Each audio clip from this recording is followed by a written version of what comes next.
ಶಿವನ ಶಕ್ತಿಯಲ್ಲಿ ಶಿವನ ಕೈಯಲ್ಲಿ ಇರ್ತಕ್ಕಂತಹ ತ್ರಿಶೂಲದ ಶಕ್ತಿಯು ಕೂಡ ಒಂದು ಅದ್ಭುತವಾದಂತಹ ಶಕ್ತಿ. ಅದರಲ್ಲಿ ಸುಷುಮ್ನ ಅಂತ ಹೇಳ್ತಕ್ಕಂಥದ್ದನ್ನು ತ್ರಿಶೂಲದ ಮಧ್ಯಭಾಗಕ್ಕೆ ಕರಿತಕ್ಕಂಥದ್ದು, ಪಿಂಗಳ ಹೇಳ್ತಕ್ಕಂಥದ್ದನ್ನು ಬಲಭಾಗಕ್ಕೂ, ಇಡ ಹೇಳ್ತಕ್ಕಂಥದ್ದನ್ನು ಎಡಭಾಗಕ್ಕೂ ಕರಿತಕ್ಕಂತಹದ್ದು. ಜೊತೆಯಲ್ಲಿ ಡಮರುವಿನಿಂದ ನಾದ ಹೇಳ್ತಕ್ಕಂಥದ್ದು ಏನು ಹೊರಹೊಮ್ಮಲ್ಪಡತ್ತೆ, ಅದನ್ನು ಋಷಿಮುನಿಗಳು ನಾಡಿಗೆ ಹೋಲಿಸ್ತಾರೆ.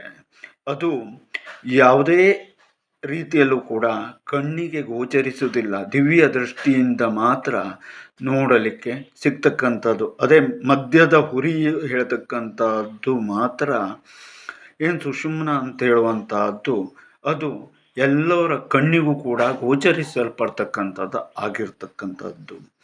ಜೊತೆಯಲ್ಲಿ ಇದರಲ್ಲಿ ಏನಾದರೂ ಒಂದು ಸಮಸ್ಯೆಗಳು ಉಂಟಾದಲ್ಲಿ ನಾಡಿಯಿಂದನೂ ಕೂಡ ಕೆಲವಷ್ಟು ಸಮಸ್ಯೆಗಳು ಉಂಟಾಗ್ತಕ್ಕಂಥದ್ದು.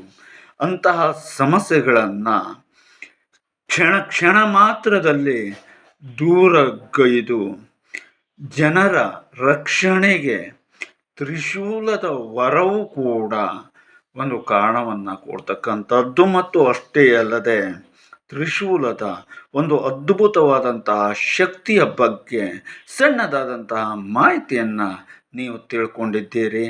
ಜೊತೆಯಲ್ಲಿ ಶಿವನ ಕೈಯಲ್ಲಿ ಇರ್ತಕ್ಕಂಥದ್ದು ಕೇವಲ ಆಯುಧವಷ್ಟೇ ಅಲ್ಲ, ಅದು ಒಂದು ರಕ್ಷಣೆ.